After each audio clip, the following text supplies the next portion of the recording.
It happened 3 decades ago today, one of the most shocking massacres in Illinois history. Now, investigators and state police are speaking about the progress made since tracking down the killers who brought 7 lives to a cruel and callous end at a Brown's Chicken restaurant in northwest suburban Palatine. It just kind of hits home, and then you know it isn't fake. Those bullets aren't fake. It isn't pretend.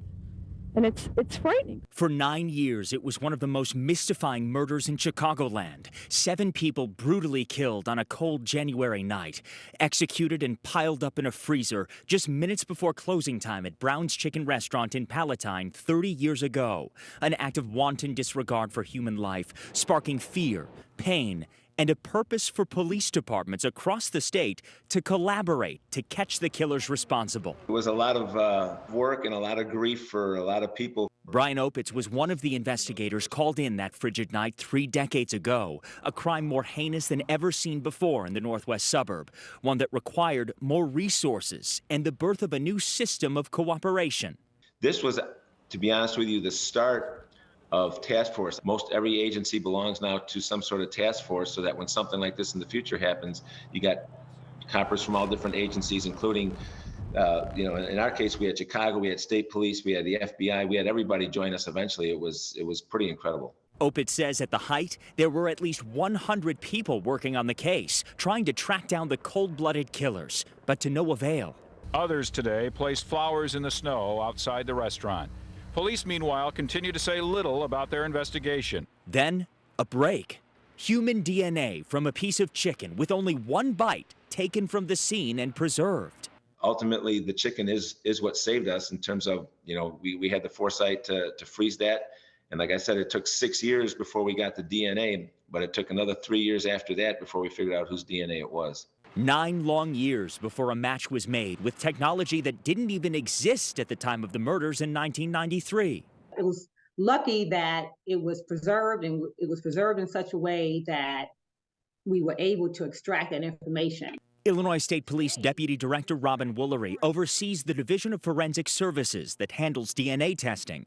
And while she didn't work on the Browns case, she says the exponential advance of technology is responsible for the breakthrough, setting the bar for the future of forensics with more improvements on the horizon today. We do analysis on touch DNA, where we're just using skin cells, and we're able to get readable amounts of DNA to do analysis, all the way to rapid DNA, which is a lot of times what's being used in booking stations across the country. So the technology is amazing. And Opitz says back in 2002, it finally caught up when the case broke wide open. Once we got Luna's saliva and it came back to his DNA on the chicken, obviously all hell broke loose. It was joy to the extreme. At the time we went to Carpentersville to arrest Luna, then we had our detectives make the arrest out in Indianapolis of Degorski, and then both guys were brought in at the same time. The convicted killers, Juan Luna and James Degorski, are now both serving life sentences with no possibility for parole.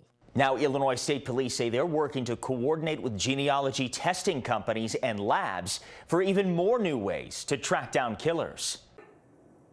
Hey, if you like that video, be sure to subscribe to our ABC7 Chicago YouTube channel.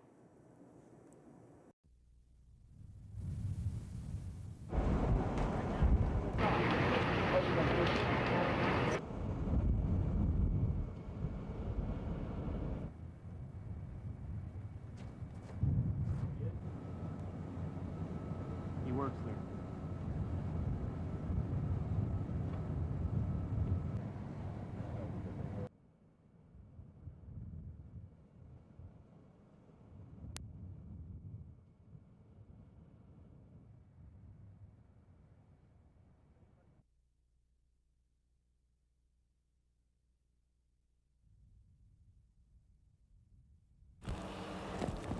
Police returned to the scene of the massacre early this morning, looking for more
MRT May 28.